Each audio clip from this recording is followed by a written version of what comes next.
धन नहीं था, वैभव नहीं था, पर उनके पास था कृष्ण का अनन्य प्रेम। यही थे भक्त नरसिंह मेहता। जय श्री कृष्ण। स्वागत है आपका दर्शन भक्ति चैनल में, जहां भक्ति के हर रंग में छुपी है आत्मा की पुकार।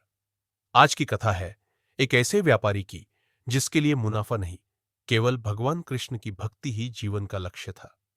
यह कथा है भक्त नरसिंह मेहता की।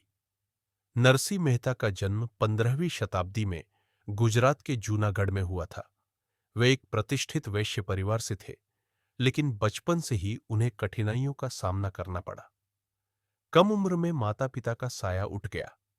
नरसिंह भाई को व्यापार में कोई रुचि नहीं थी। वे जीवन के गहरे अर्थ को समझना चाहते थे। उनके मन में एक ही इच्छा थी, श्री कृष्ण का दर्शन। एक दिन वे जंगल में तपस्या करने चले गए। कई दिन तक उन्होंने भोजन और जल तक नहीं लिया।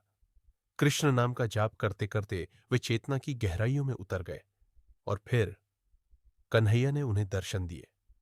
नरसिंह मेहता ने रासलीला का सीधा साक्षात्कार किया। वहीं से शुरू हुई उनकी अखंड भक्ति यात्रा। उन्होंने कहा, अब मैं सांस भी लूं तो वो कृष्ण के नाम की हो। समाज ने उनका विरोध किया। लोगों ने कहा, एक व्यापारी होकर व्यापार छोड़ दिया, परिवार भूखा मर रहा है और ये केवल भजन करते हैं। पर नरसिंह मुस्कुराते हुए कहते, जिसे कृष्ण मिल गया उसे और क्या चाहिए।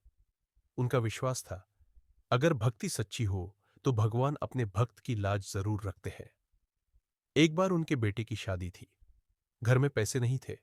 लोगों ने ताना मारा, कैसे होगी शादी। नरसिंह बोले, मेरे कृष्ण की इच्छा होगी तो सब होगा। और फिर चमत्कार हुआ।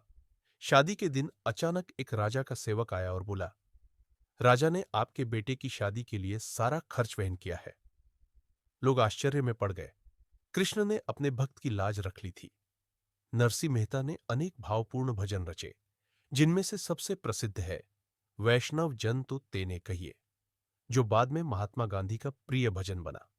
उनका संदेश था, भक्ति में जाति पाति नहीं होती, प्रेम और सेवा ही सच्ची पूजा है, और जब मन निर्मल हो जाए तो प्रभु स्वयं उसमें बसते हैं। भक्तों, नरसिंह मेहता की कथा हमें सिखाती है कि संसार की दौलत से बड़ा खजाना है प्रभु की भक्ति। अगर आपके हृदय में कृष्ण बसे हैं तो चिंता, दुख और भय आपसे दूर रहते हैं। अगर यह कथा आपको प्रेरणा देती है तो इस वीडियो को लाइक करें, कमेंट करें, राधे कृष्ण, और सब्सक्राइब करें दर्शन भक्ति चैनल, जहां हर कथा से निकलेगी आत्मा की ज्योति। जय श्री कृष्ण।